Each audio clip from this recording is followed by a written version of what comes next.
don't look now, Ed, but I think Tom's getting ready to toss a few curves at you. That won't surprise me, Tech. He's always up to something like that. Oh, cut that out, Tech. You know that the only curve I'm going to toss at Ed is the fact that there's a new one-piece curved windshield used on the 53 models. After all, that's a different story from the two-piece flat glass we've been working with. So it's a good time to show you how to remove and install glass according to the 3 different types of weather strips used. Besides that, we ought to talk about servicing the new rear window. Swell, Tom. That's a big load off my mind. Just how much difference will that new design make in servicing the windshield? Holy cow, Ed. Don't bust your suspenders. Tom is just getting set to tell you the story. You two sound like a couple of blue jays. Bicker, bicker, bicker. But that won't get the broken windshield on this new Plymouth replaced. How about giving me a hand and we'll explain the job as we go along, Ed? Okay, by me. Where do we start? Well, first you remove the windshield wiper arms. And it pays to cover up the cowl and instrument panel to keep from scratching the finish. Right. Then remove the rear view mirror and the crosshead screws that hold the garnish moldings and joint covers. Then remove the moldings. Okay, Tom. What comes off next? Well, removing the garnish moldings exposes the separate round retainer in the weather strip. You'll find the retainer ends at one of the lower corners. Pry out one end and carefully pull the retainer out of the weather strip. That retainer, Ed, makes the weather strip fit tight against the body metal fence and the glass. Remember that on all Plymouths and on the Dodge Convertible, Suburban, and Diplomat models, the retainer's on the inside of the windshield. Let's put on our gloves, Ed. Now, from the inside, I'll push the glass out, starting at the upper corner and working across the top. You get on the outside and catch the assembly. Notice that the weather strip and outside moldings come out with the glass. I've got her, Tom. Fine. Now let's put the assembly on the bench and take the outside moldings off next. And listen, you guys, always be sure the bench is covered with a clean, soft cloth or a pad so you won't scratch or chip the glass. Good point, Tech. Now, Ed, there are 4 pieces of moldings. Top, bottom, and 2 side pieces. I suppose we take off the side moldings first then, eh?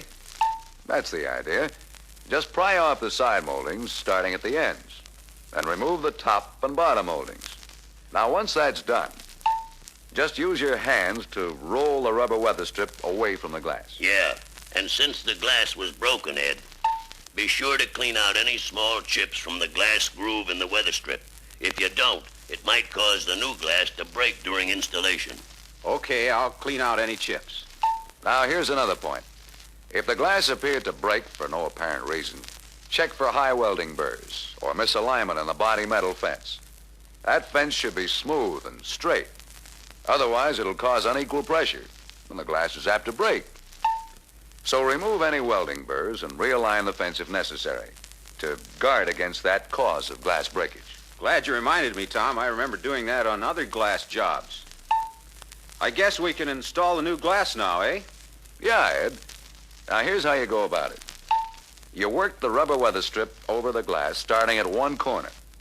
Make sure that the glass is well seated in the weather strip.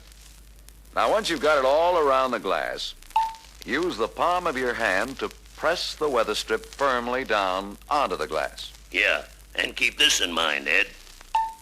Whenever you handle new glass for any model, be careful not to bump the edges or scratch the surface. All right, Tech, I'll be careful. Now that the weather strip's on the glass, we can install the outside moldings. Some mechanics like to put them on while the windshield's on the car. But I like to complete the whole assembly on the bench. Whatever you say, Tom. You're the doctor. Okay, Ed. Install the 2 side moldings first.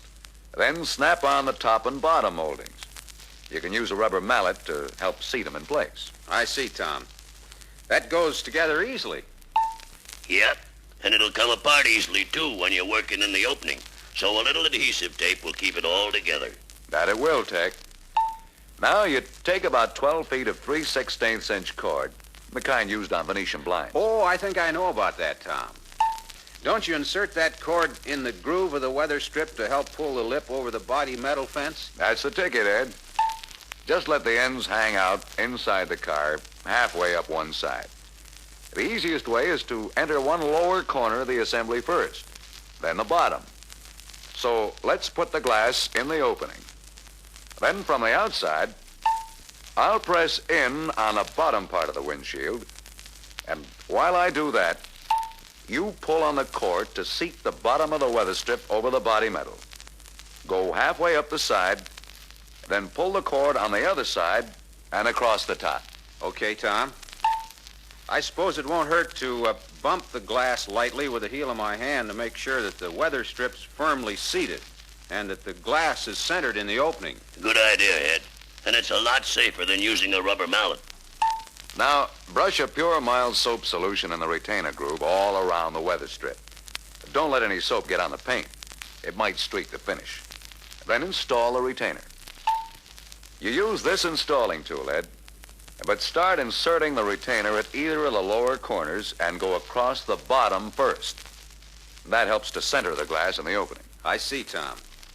Then I work in the retainer across the bottom, up the side, across the top, and down the other side, right? Yeah, Ed.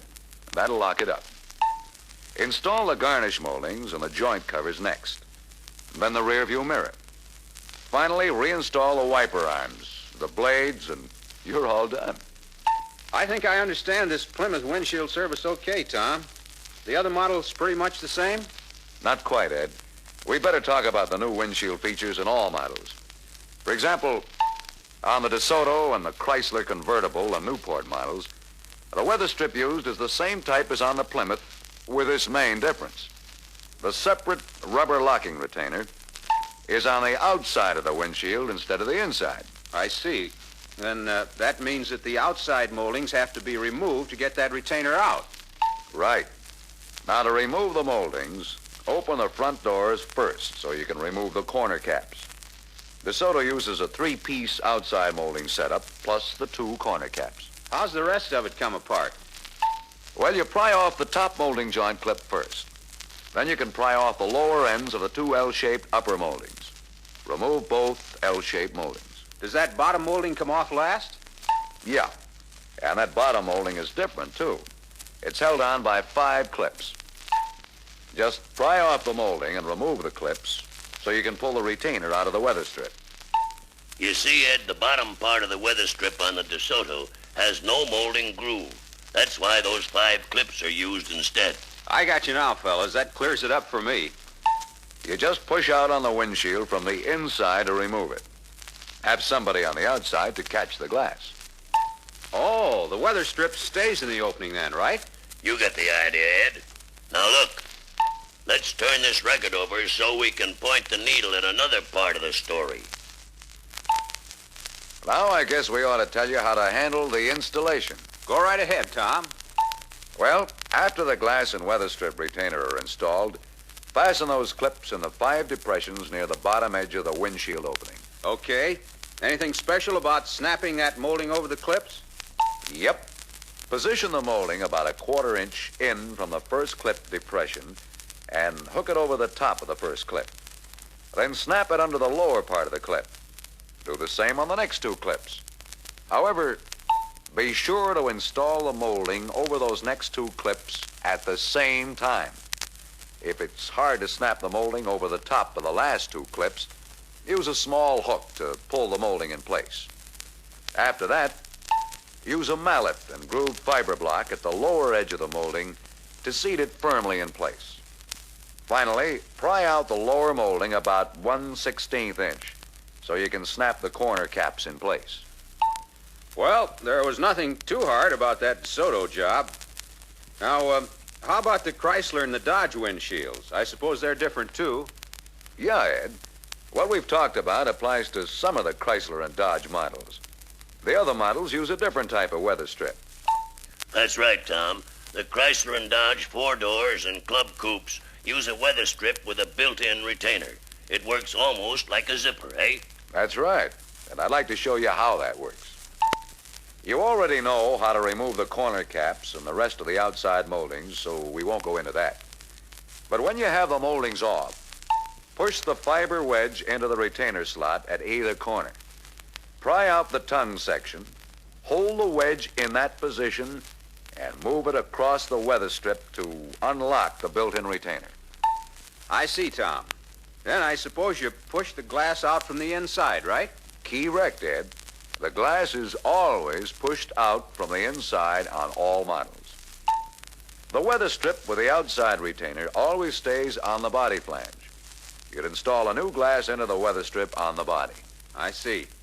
You have to soap this built-in retainer, too? Oh, sure. It makes the job easier. And then just reverse the wedge, press in on the tongue section, and run the tool around to lock up the retainer. And that about covers the service highlights on windshields. Now, Tom, how about telling Ed something about servicing the rear windows on the 53 models? A good idea, Tech. Most of what we've just talked about on windshields will hold true on the rear windows, Ed. For instance, the Plymouth rear window is of a curved design and is held in place by a one-piece weather strip with a separate round locking retainer installed on the inside of the weather strip. You'll notice that instead of an inside garnish molding, the weather strip has a wide curved lip to make a nice-looking finish. You'll find this type on DeSoto rear windows, too.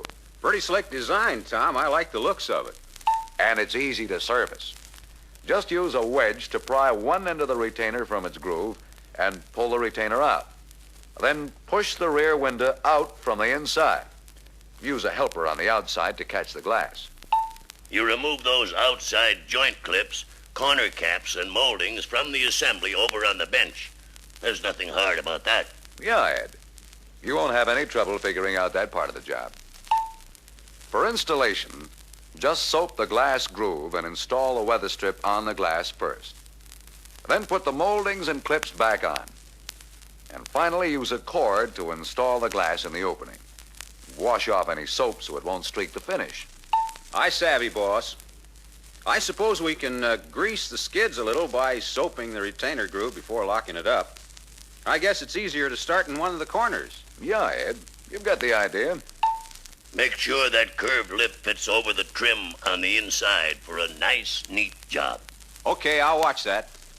On the Dodge sedan and Club Coupe models, Ed, the main difference is that the locking retainer is the built-in type, like that used on the windshield. It's on the outside. You unlock it and zip it back up the same way. I see. I'll have to peel off the outside moldings to get at that retainer. Right. Now, the DeSoto rear window uses a weather strip like the one on its windshield. There's a separate round locking retainer, and it's on the outside under the moldings. Okay, Tom, I'll be able to handle that. And that brings us to the Chrysler rear window. It's quite a bit different from the others. The Chrysler has a three-piece rear window. There are 7 outside moldings and 2 division bar garnish moldings. But in case of a broken corner section, you'll just have to remove the moldings round that corner without disturbing the rest of the rear window. Tech's right. A broken center section will call for complete disassembly. All moldings come off. But basically, Ed, removal and installation of the glass are easy to figure out. The retainer is built into the weather strip and unlocks and locks up the way we've already explained. Here's something that'll help you, Ed. This reference book has a complete story on the windshield and window service we've covered, plus more detail on special body models. Oh, swell, Tech. I get a lot of help from those books. Glad to hear that, Ed. That book also covers the new pull-type door handles. Servicing them calls for new operations we ought to mention. If you have to remove a Plymouth handle, for instance, first take out the crosshead screw located behind the door flange. Then use your hand to smack the handle sharply and drive it toward the front of the car. Notice that Tom said use your hand. Don't use a hammer on those handles. Good point, Tech. Moving the handle forward disengages the pivot pin from the door panel and makes it possible for you to remove the handle from the door. I see. Any tips on installation? Yep. First, put a little water-resistant lubricant on the pivot points to be sure the handle will operate easily. Then engage the pivot pin with the notches in the door panel and inside bracket. At the same time, push the handle toward the rear of the car. Finally, install the crosshead screw. I get you. The handles on the other models service the same way? On Dodge, yes. But Chrysler and DeSoto handles have a longer escutcheon plate. It extends right to the tip of the handle itself. And right under the forward tip of the handle is another attaching screw in the escutcheon plate. Pull back the handle and remove this screw, in addition to the screw behind the door flange, in order to remove the handle. Okay, I'll keep that in mind. Fine, Ed. You realize Tom's just been covering some of the main body features without going into all the details. I understand, Tech. So hit that reference book hard and get that new 53 model stuff down pat.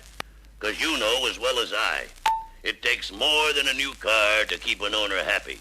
He expects and is entitled to get the best darn service we can deliver.